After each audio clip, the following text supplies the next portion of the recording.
A young scholar from Ipswich or Suffolk, don't really talk about Ipswich that much, but he once said, I'm going to pick up the pieces and build a Lego house. And if things go wrong, we can knock it down. Wow. Welcome to This Week in Metropolis. The latest pop culture news with your hosts, James and Matt. Welcome to This Week in Metropolis.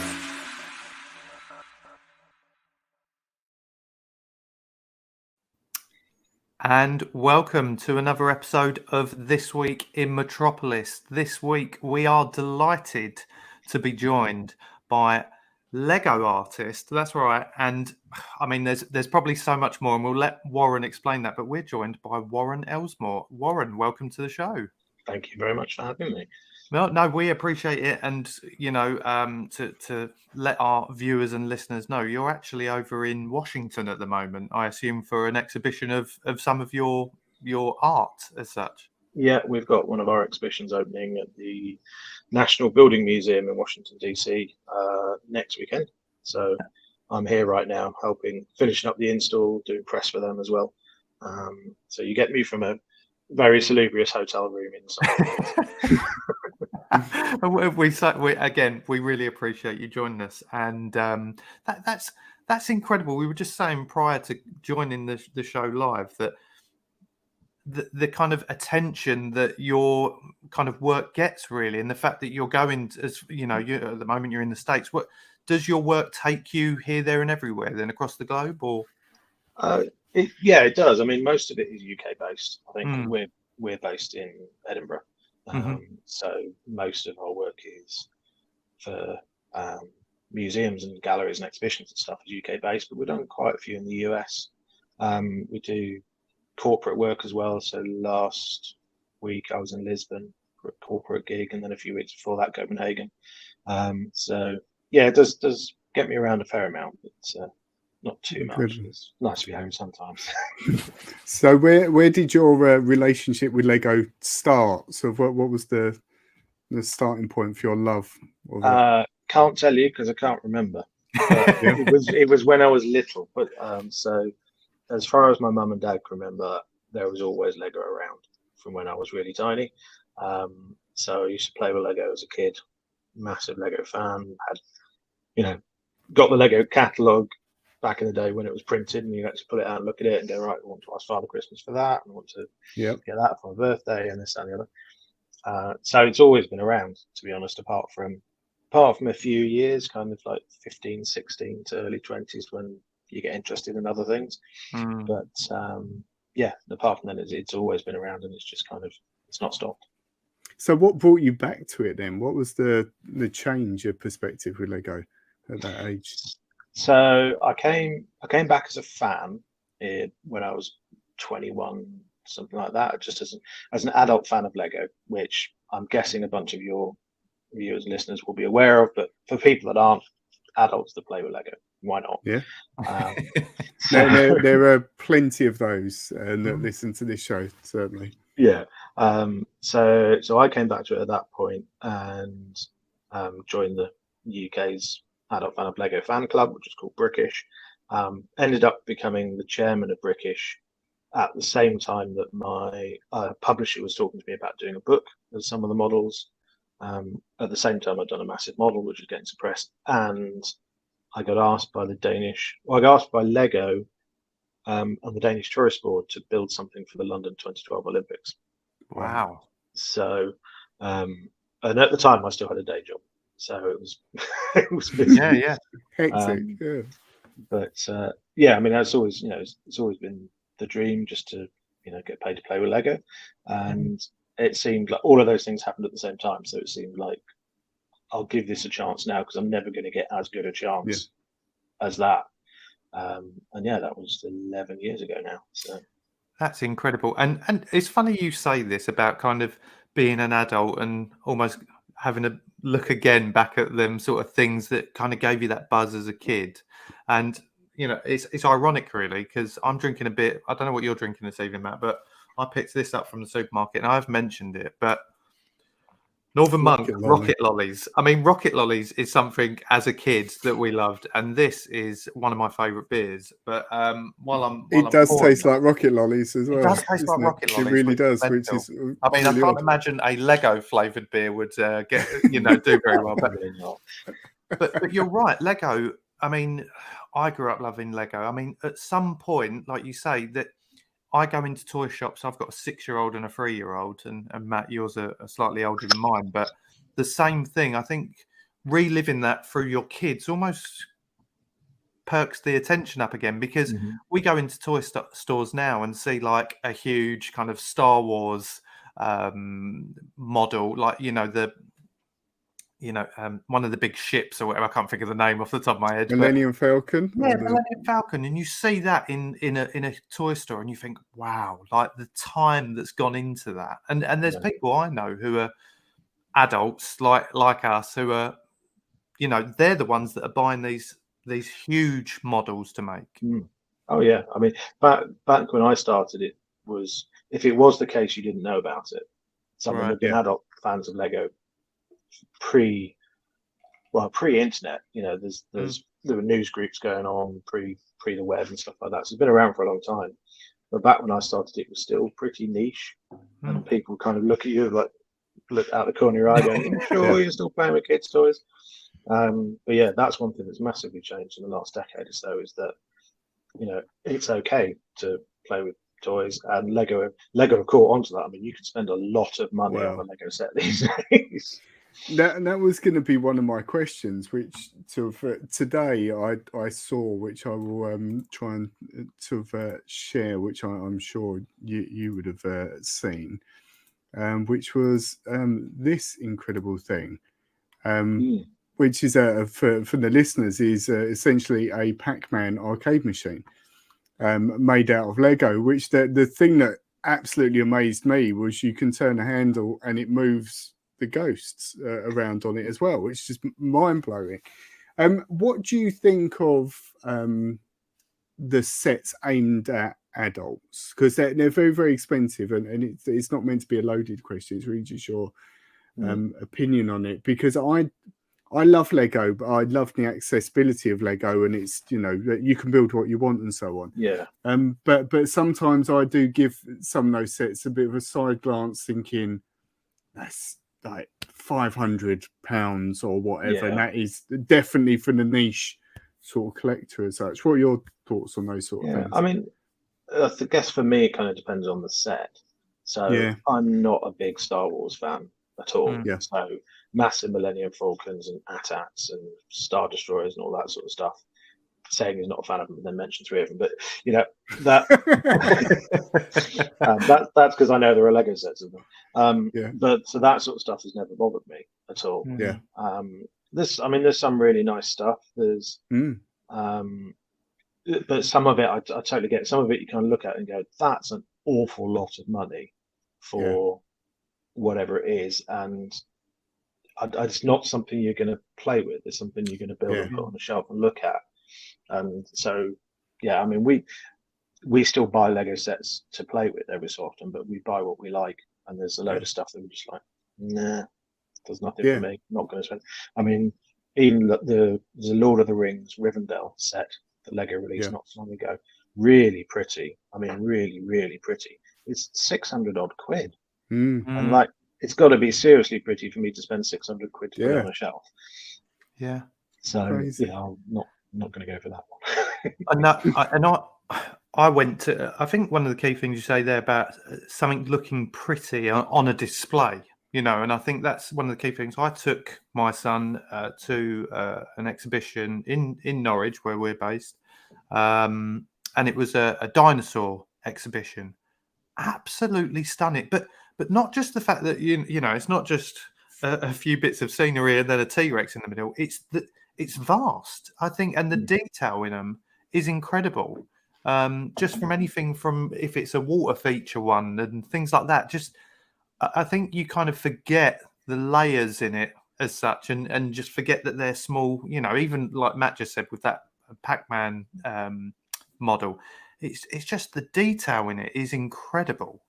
It's What's evolved so much from it's figures and a house, I guess, and so on, isn't it? exactly. And just having kind of a small little board where you're putting them on, or the different characters and things like that. But what's kind of what I guess one of your favourite models that you've made? I get asked it a lot, and I always have a different answer because we're always doing different things. So the dinosaurs exhibition that you mentioned, which is, you were very kind because that was one of ours. We did a new dinosaur for that at the end of last year because the exhibition's down in London for most of this year. So I did a new dinosaur for that, which was actually really fun to do because this might sound a bit weird. I did absolutely everything on that. So normally, because of time constraints and stuff like that, I might do the design but not the build, or I might have to, they have steel frameworks going inside. I might have to ship that out or whatever.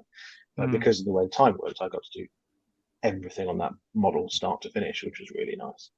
But we've done all sorts of stuff. I mean, we've done massive stuff, and we've done weird corporate stuff that is not interesting at all. But so a lot of the time it's the smaller things. So I did a tiny little like traditional Romany caravan. I mean, it was like that big. It's like tiny little thing. Wow. I don't know, 50, 60 parts, something like that. But it worked really well, and I really liked it. So that's got a place on the shelf. So it always depends. There seems to be, it's the nice thing about this job is you never do anything twice. Yeah. How do you design them? Like, what's your? If I take it, someone will come to you and say, "Right, I want you to build this." Whatever that thing is. How does that then what's the first stage in terms of you thinking about? Is it practical? What's it going to look like, and so on? So you're right. They generally come to us with I want to build. The one I was in Copenhagen and Lisbon for a hospital. And the first thing we'll do is kind of try and sit down with them and have a chat and go, well, what do you want to do with the hospital? What's the reason for building a Lego model of the hospital? Yes, it's cool, but I'm guessing, there's going to be some other reason. So we'll work out what that is, and then that will define how we approach the model. Are we doing it to be viewed in person, or are we doing it to be viewed online? Because that can be different. Is it going to travel? How often is it going to be shown? Where's it going to? All those sorts of things, because that will let me work out physically what it's going to look like and physically how it needs to be built.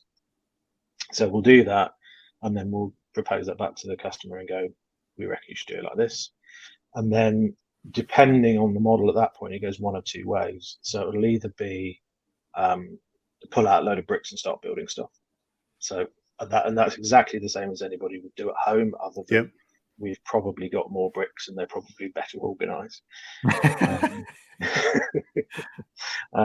So we'll either do that, or if it's something like that dinosaur I was talking about, we'll want a full digital model of it, because if it's something that needs a steel framework inside it for strength, which a lot of the big ones do, we need to design the steel, which means we need to know exactly where the bricks are going. So we create a full digital model of the entire build, and depending on what we're building, down to varying different levels, but we'll have something that we can recreate the entire thing from, and then that lets us measure all the things for steel frameworks or flight cases, or how it's going to come apart for transport, or any of those sorts of things. So there's probably less than, up to 50% of the time we actually spend on something is putting the bricks together. The rest of 50% of the time will be designing it or planning it. And is there specific? Sorry, James. I was saying, is there specific software that is available to do that sort of thing? Then. Yeah. So there's and it's freely available, so anybody can download it. There's two systems out there. One is called Bricklink Studio, which is from bricklink.com, which is a site actually owned by Lego for buying and selling secondhand bricks or new bricks. So it's like eBay for Lego, basically. So they have their own 3D design tools, and that's based on an open source tool set called Eldraw from eldraw.org, which is the one we use. probably a little bit less user friendly, but it's more powerful, if that makes sense. It's more of a pro tool, I suppose. And they basically have modelled nearly all of the Lego bricks available in the 3D software. So you can basically sit there and you can drag bricks in to build something. And then on top of that, we have other tools that we've written ourselves that let us do conversions from 3D formats or export it into certain ways, to a render of it to send to customers and stuff like that. But yeah, we can do a full version of it, and then if it's something with instructions, occasionally we do stuff with instructions, then we can actually create all the instructions in that as well and output a PDF that looks basically the same as the ones you get from Lego. That's Amazing. incredible. Yeah. Cool. No, I would say this stuff's been around for ages. Yeah. This is the bizarre stuff. It's like some of those tools have been around for years and years and years. And the Lego community has had basically a photo sharing site, an early version of something like Flickr that was around 5 years before Flickr started. It's bizarre when you start looking at it. Really pioneering in a way, isn't it? With some of the things. Yeah. Amazing. Yeah, it's a really early kind of online community that's grown up because it's so specific and so niche. That it's been online since the year dot and created all these things, which is fantastic. Wow. Going back to the kind of in the process, once you've planned everything that you're going to do, what sort of size? I mean, you've mentioned some that you personally will have to build yourself, but how big's the team? Again, doing research, I think it was just you and is it your wife or? At the moment, yeah, it's me and my wife. So I started out on my own in 2012, and pre-pandemic, we were up to 5 of us as a core team, and then we would, we've got a good carpenter that we work with, and a good metal worker we work with, designers and various other people that have come in. COVID basically flattened most of our industry, and not just not the Lego industry, because that's like 2 companies, but a lot of our work was museums and galleries and things. Everywhere was shut. Nobody knew what was happening for years on end. So now we're just back to the 2 of us. Yeah. How did you adapt with COVID then, Warren? Was it a matter of doing more online stuff and putting more, building stuff and then putting it out for people to see just that way, or? We thought about it, but it's really difficult to monetize, to be honest. And one of the things with Lego models is they take forever to do. So, it's a really slow process. So at the start of the first lockdown, we released digital versions of all the models from my first book, because we already had those and all the instructions were there. So for free, I spoke to the publisher and we got the rights to do it and just put them online. Anybody could build this Lego they had at home. But after that, we had some interesting pandemic days, because we had exhibitions out when the first lockdown happened, and we had to go and get them back during lockdown. Oh, blimey. So that was interesting. And one of them was in Northern Ireland, just to make things even more awkward. So we had to do all of that, and we had a lot of other stuff to worry about, and then we had to kind of worry about how are we going to restart this. But we were fairly lucky in that most of our models go out and they've got perspex covers on them, so that you're not going to touch them. There wasn't any problem with any of that sort of stuff. We had to extend that to some other models. We got support from the Arts Council actually to create temporary walls so we could give people social distancing and all those sorts of things. And then it slowly started coming back. So we had some stuff out in 2020, more stuff in 21 and 22, and it's pretty much back to normal now. But it wasn't nice. It was definitely not nice for the industry. When you're building, sorry, James, I keep interrupting. When you're building, particularly in the larger ones, where do you source the bricks from? Is there a direct, a bulk thing, or how do you get them? No, we buy them in exactly the same way that everybody else does. Wow. We have no special pricing, no special access, nothing. So we either buy from a Lego store. They have a pick a brick wall at the back where you can go and pick bricks. We've been doing that. Which is particularly cheap, from what I remember buying it that way, is it? It's not. I mean, Lego isn't cheap whichever way you do it. Yeah. That can be one of the cheaper ways of doing it, believe it or not, depending on the part, because you're buying by volume. So we've been doing that for 10 years and just slowly amassing stock that we know we'll use at some point, but speculatively buying. The bricklink.com, the site I mentioned, is eBay for Lego basically. So we buy a lot from there. And recently we've started sourcing from a factory in China directly, because some of the projects we're doing just need vast quantities of bricks, and Lego either can't supply them or they can't. It'll take 4 months to turn up, which is it's not really worth it for us. And the quality is fine. It's not a problem doing that anymore. Do you have to be aware of what you're calling it then? If you're displaying it, is it you're referring to it as bricks rather than the brand name as such in those situations? Generally, yeah. I mean, so we are not the Lego group, the Lego company. We've got no association with a Lego company. The way I put it to most people, it's like Aardman make models out of plasticine. And everybody knows the relationship there. Although Aardman don't use plasticine, they use a different type of modeling clay entirely. But that's what they're known for. So it's kind of the same with us, as we don't. The exhibitions are, Brick City, Brick Wonders, Brick Dinos, etc. Rather than Lego Wonders or Lego Dinos. Which is, Lego don't want people thinking it's the company doing it, and I don't want people thinking it's the company doing it either. So it works fine. So we've just learnt out of practice really, and what works and what doesn't, and it's fairly obvious. You show a picture of something that's made out of bricks, it's fairly obvious what it's going to be. Instantly someone's going, Lego?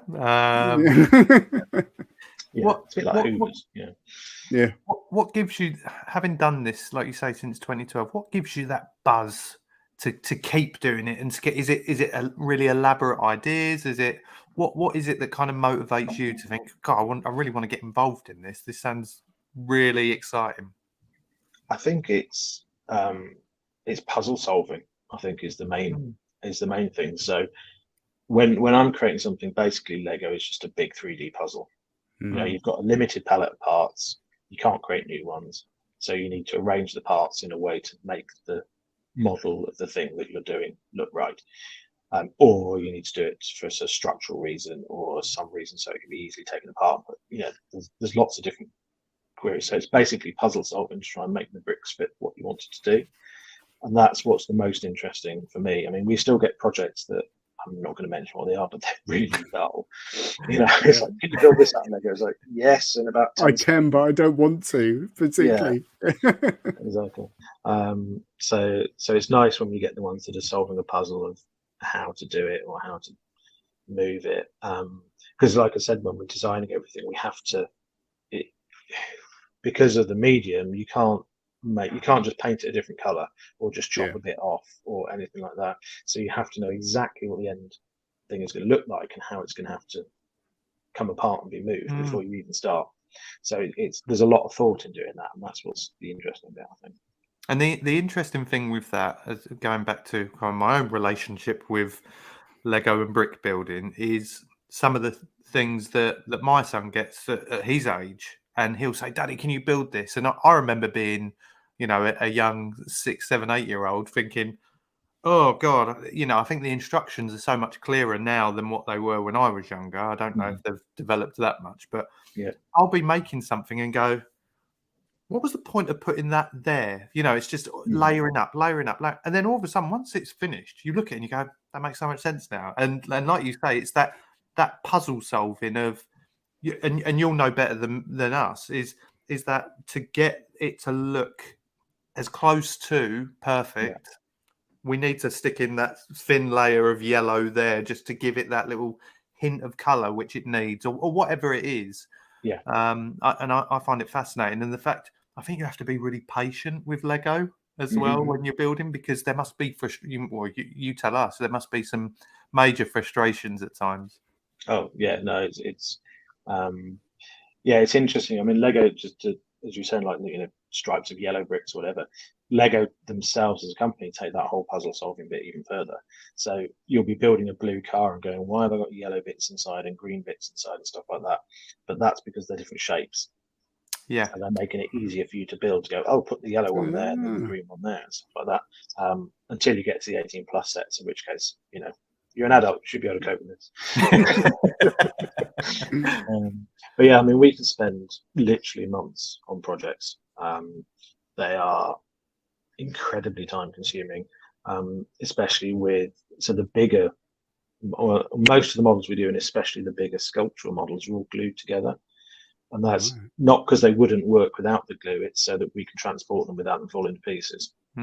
So I couldn't if I came to DC to build all the models that were in the exhibition, I'd be here for 6 months. So when we're gluing the models together, that's an absolute one shot. You cannot get it wrong process. And we glue every single brick to every single other brick. Wow. So it's really, really slow, and you've got to know exactly what you're doing. So the dinosaur, for instance, that I did last year was about 120, 130 hours on that one. And I'm a quick builder. Yeah. I mean, I've been doing it for 10 years. So if you sit me down with one of the big modular buildings from Lego or something, I can probably do it in 2 or 3 hours. So, it is a very, very slow and time consuming process. And sometimes if you're doing a model with a lot of windows, for instance, and most buildings, they all have the same window design because that's how you design a building. But guys, dull. Another window. Yeah, you're sitting there going, like, I need to build 200 windows, and each of them are made out of 30 parts because I made them look really nice. And I've lost count of what window I'm on. Yeah, exactly. Have you got a favourite Lego part? Like, out of all the parts, what's your favourite? To be honest, the 2x4 brick.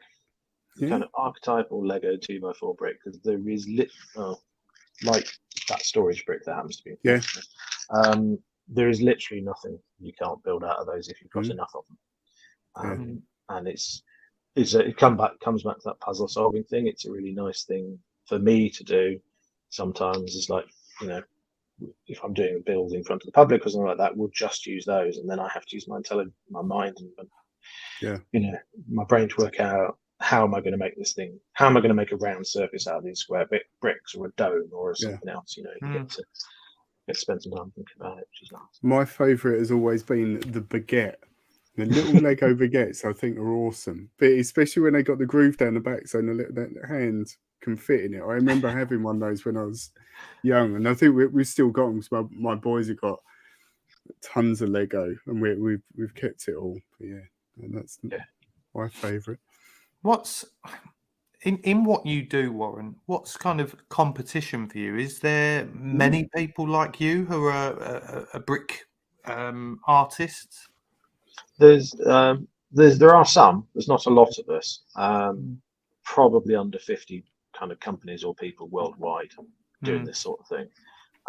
So there's some competition, but I mean, we all know each other anyway. I was going to say, do you do collaborations and things like that at all? Occasionally, yeah. I mean, there'll be things that come up that I know a certain person would be really good at, because that's the sort of thing they do, or that's the sort of style that they're good at, and I may subcontract them to do it, or vice versa. No, most of the competition either comes from trying to convince somebody they want to do a Lego thing, because you get people like all of us who are like, it's Lego, it's cool, and then you get some other people who go, no, that's stupid, we're not doing Lego. And if that happens, I just don't even try and convince them these days. No, if they don't like it, they're not going to like it. It doesn't matter. The other thing is where we do things with Lego, but as I said, Aardman do stuff with plasticine. I know a fantastic couple of people in the US that do it with balloons. So they'll do like your balloon dog, but they'll do a full-size balloon space shuttle or house and stuff like that. Crazy the stuff. Can we get their names, Warren, so we can invite them on as well? But no, have you ever ventured into my 3-year-old would be interested? Have you ever ventured into Duplo, the bigger kind of kids sort of blocks? Not a lot. We've got some of it. We use the Duplo animals quite a lot, because they're right, like a Duplo giraffe or elephant or whatever is the right scale for a Lego minifig, because Yeah. Of course, yeah. much bigger. The thing with Duplo is because it's designed for younger kids, it doesn't. Lego have a thing called clutch power, which is the amount of power it needs to put the bricks together or take them apart. Mhm. And because Duplo is designed for younger kids, it has less clutch power. Yeah. So if you try and pick up your Duplo model and take it around the house, it's gone. probably going to fall Yeah. apart. Yeah. So it's not worked very well for shipping models around the world. No. Have you been tempted to? Because big fan of Lego Masters, sort of the various regional versions of that. Is that something you'd be interested to go on to flex your Lego skills as such? They do not accept professional candidates. Really? Yeah. So if you're working it professionally, the other reason is I also spoke to the production team when they were developing it, so Yeah. and gave them some ideas about how to do it and stuff like that. So no. Also, I didn't have the time. I mean, the amount of Very time true. those people must spend on building models, it's Mm. insane. You know, I'm never anything I do professionally is probably never going to be as good as something somebody could do as a passion project because they'll just spend as much time as they need on it, and I have to kind of call it a day at some point. Yeah. And well, you mentioned about time. There is one thing I can't overlook is your books that you've mentioned and touched upon, and as we earlier discussed prior to coming on air, Matt actually owns one that he hadn't made the connection. I hadn't made the connection. No. When I first said that we'd managed to get you to join us on the show. So tell us a bit about the books that you have written. Yeah, so Brick Wonders, the one you've got there, was my second book. The first one was Brick City, which is what kind of kicked it all off. They're kind of 50% cool models to look and pictures to look at, and 50% instructions for models you can build at home. Just to get instructions versus the models. Like the Stonehenge square, for example, phenomenal. Incredible. So yeah, they were good fun, and I did 12 books in total on different topics over the years. Haven't done one for a bit through varying reasons. I'm not really sure why. But yeah, good fun. But oh my god, so much work. If anybody who's ever written a book will tell you they are so much work. It's untrue. But it was great for us to have a set kind of topic of things to build models around. So I mean, all the exhibition tours we've got are based on the same topic as the books, because we kind of have the models, or we thought, well, if we're developing all this stuff for a book anyway, it seems silly. The two go together as such. Yeah, exactly. But yeah, I think we did. I mean, most of them have got 30 or 40 different models that all need designing and then building, and then the instructions writing for them, which is, in some cases fairly simple, in some cases quite complicated. And then reformatting to go into a book and all that sort of stuff. So they do take an awful lot of time. Is there anything left like that? You mentioned sort of passion projects and things like that. Obviously, you've done exhibitions, you've done the corporate work, you've done the books and that. Is there anything left on that list, Lego related, that you think one day I'm gonna do that? There's always a long list of stuff. Yeah, I mean, one of the things that everybody I know that is into Lego like you end up kind of looking at buildings and looking at structures in terms of which piece you would use for that bit or the other bit. You can't stop yourself. So there's always things that go, oh, actually that would be quite fun to do. There's an exhibition that we're developing at the moment for next summer, which has got a bunch of models in it, including some that actually, I've wanted to do for a bit and I thought would be quite nice, and it fits with the topic. So I'm kind of right, there we go. That's that decision made. So there's always new things coming up, but then stuff comes completely out of the blue.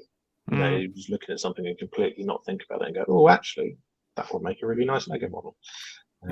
So have it, I always think in my head, I was saying this to Matt before we all came online this evening. Size, like, one, what's the biggest thing you've ever built? And two, I mean, have you ever thought, this is ridiculous, and it goes back to the intro to the show, have you ever thought about building an actual Lego house? Is it possible? Okay, so the biggest Lego thing we built, there are two depending on how you count it. So we built the largest Lego picture in the world back in 2012. That was 143 square meters. So Jesus. Huge. Quite big. Quite 230 big. million pieces. That was it's a common thing that Lego events do. So we did a mosaic basically. So we have like a 12-inch square that we on a set of instructions. We ask people to build that square and then put them all together to create a big picture. And we had a really big event, so we had a really big picture going on. The other Guinness record that we've got is for the largest Lego ship, brackets supported, close brackets, which we did for the ferry company DFDS. I saw that on your website. Yeah, so they had their 150th anniversary as a company back in 2016, and they wanted something that to celebrate the anniversary that the entire company could get involved in. So, and they're Danish. So they went to Lego, bought 1.2 million bricks, shipped them to every office they have across Europe, which included ports and docks and on ship and all sorts of stuff. And then we asked all of those people to build the little bricks into a bigger brick, like a house brick type size thing, ship it back to us, and then we assembled them to make a ship. Wow. So that thing, it was, in terms of size, it basically filled the back of an Arctic. I mean, it was built inside the Arctic, and it wasn't ever coming out again. So and it weighed about 2.5 tons in total. Something like that. Incredible, isn't it? Yeah, and so there's pictures of that on our website as well, which is just, it was mad. It was and there's so much bonkers stuff that went along with that project that I've got video of that I'm not allowed to share and stuff like that. It's just, you know, captains on board ship building bricks on a bridge and stuff like that. It's just crazy. That's incredible. Amazing. Yeah. So no, that's what was the other? That was the largest thing we've done. Oh, would you ever be able to build an actual Lego house? A functional Lego house. Functional, yeah. Running water, made out of Lego. Flushing toilet, you know, all of these things.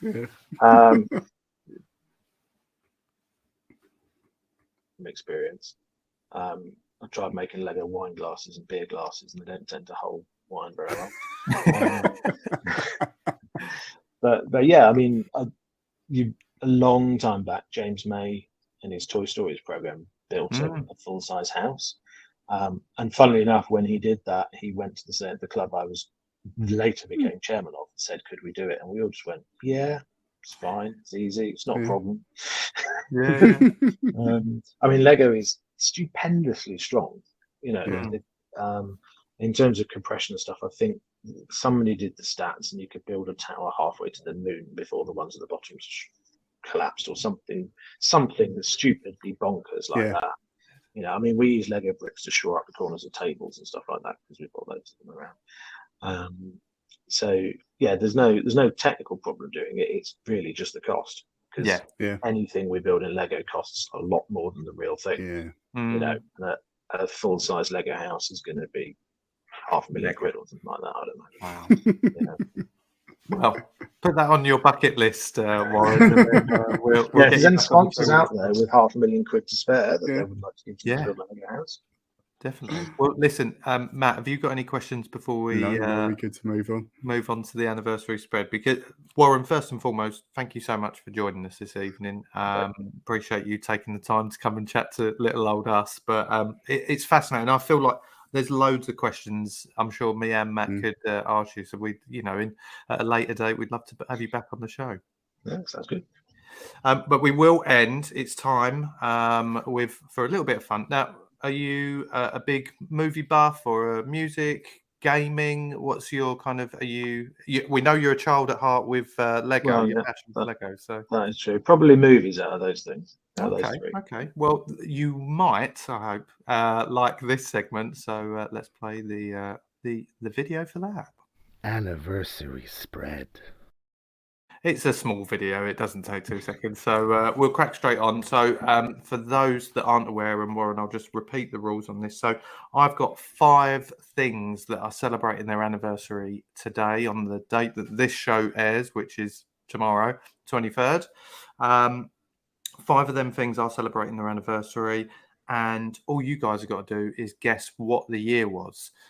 Closest one to 0 at the end is the winner. So we always offer our guests to go first. So I'm not sure whether that's a good thing or not, but we'll go with it anyway. So the first thing celebrating its anniversary today is a movie. So I'm hopeful, Warren, that you'll know this one. Released on the 23rd of May. But what was the year? It's the film The Shining. Ooh. What was the year? I'm going to go 1981. Okay. Somewhere around that sounds about right. Matt, you've obviously seen the film. I'm hoping you have. It is one of my favourite films. I'm gonna guess. Sorry, just for the record, so Warren doesn't think this is all some big. It's not a fix. I don't know any of these beforehand. Just to make that This very, is all very my clear. responsibility. So It's just coincidentally no chose idea. one of my favourite films. 1980. I'm gonna guess. I think you're on the money. It's definitely Around that time, isn't it? there, isn't it?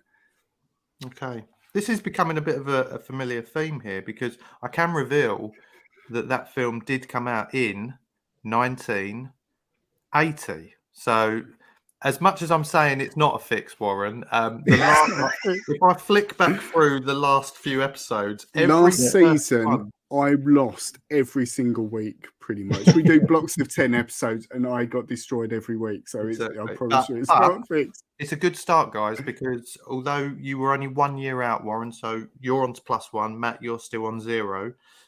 We move on to the next one, so it'll flip over. This time it'll be Matt guessing first. It's a song that was released on this day, and the song is "I'll Be There for You" by the Rembrandts. You know the song, Matt? The theme to Friends, yeah. Correct. 1994. Okay. I'm going to go earlier because I'm pretty sure it wasn't that new when Friends used it. I don't know. 1992. Okay.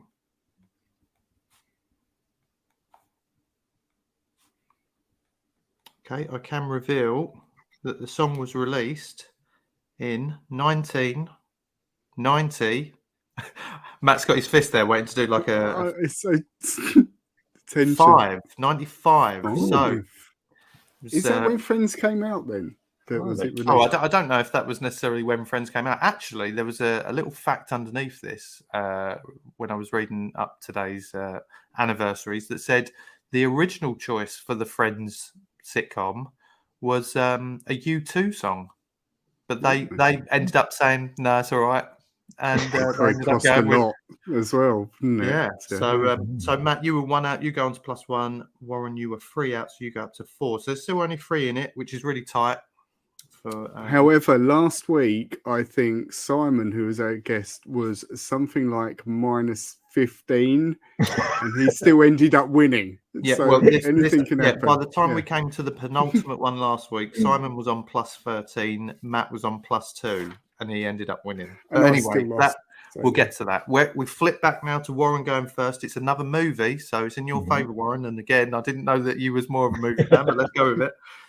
The film Indiana Jones and the Temple of Doom. Oh, right. Some good films released on this particular day. Great film.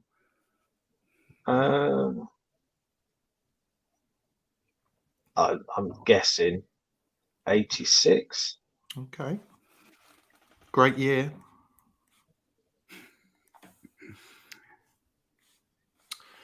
Matt? I'm gonna get, my instinct was 85. Again, we're very, very close, aren't we, with the years? Because I think Raiders Lost Ark was that 82 or something like that. It's quite an early one. It was early, yeah, because Harrison Ford's like 70 something now. So you're going for 85, Matt? 85, yeah. Okay. Can reveal Indiana Jones and the Temple of Doom was released in 1984. So very close. 1 out, Matt. You're on to +2. Warren, you were 2 out, up to +6. So there's only 4 in it. I'll take that. Going into the penultimate round, and if anything, Warren, it actually is better for the person who's losing going into the final round because you get to go second because you'll know what the swing is to win it. Hence how Simon won last week. And the last one is always a bit of a round. The last one, he picks the most awful thing that no one could possibly ever know. Anyway, Matt, moving back to you, it's another song. It's one that's quite close to my heart, Matt. It's Breaking the Law by Judas Priest. Judas Priest, not the one by Fightstar, which is obviously the better version.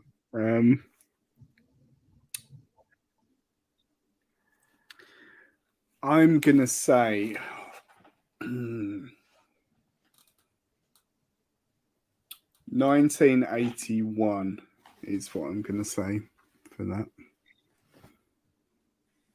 Okay. Warren, you familiar with the song?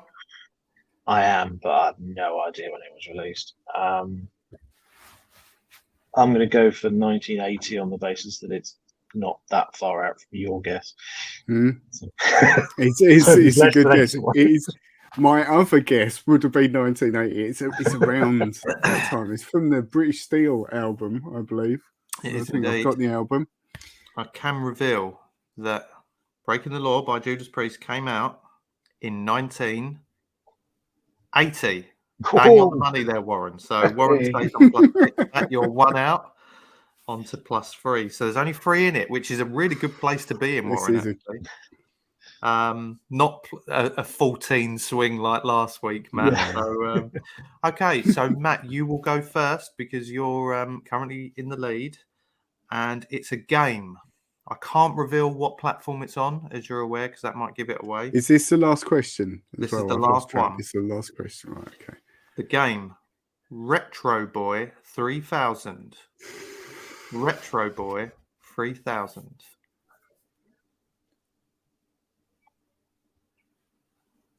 For the listeners, because they're just hearing silence at the moment. The show hasn't ended. He rubs his eyes in tears. Tears are rolling away. I'm just fighting back the tears. I have no idea. I think I have an idea, but okay. I don't know. Go with gut. I'm going to guess 2013. I'm not confident with that, but I'm going to guess that. Okay. Warren, are you familiar with the game? I know of the game. I don't think I've ever played it. But I've got a feeling it's a PlayStation title. Okay. I can't remember. I can reveal that the other game that was also released that was on my mind for this one, but I thought it was a bit too dark, was Die Pig Die. I can't say I've played that one either, but... No, never heard of that.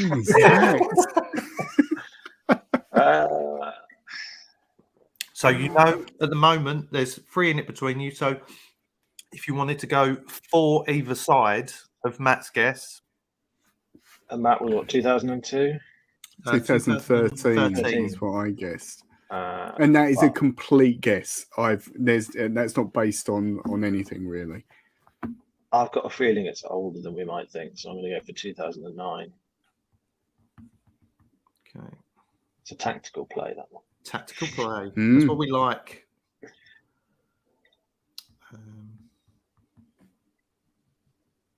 Okay, I can reveal.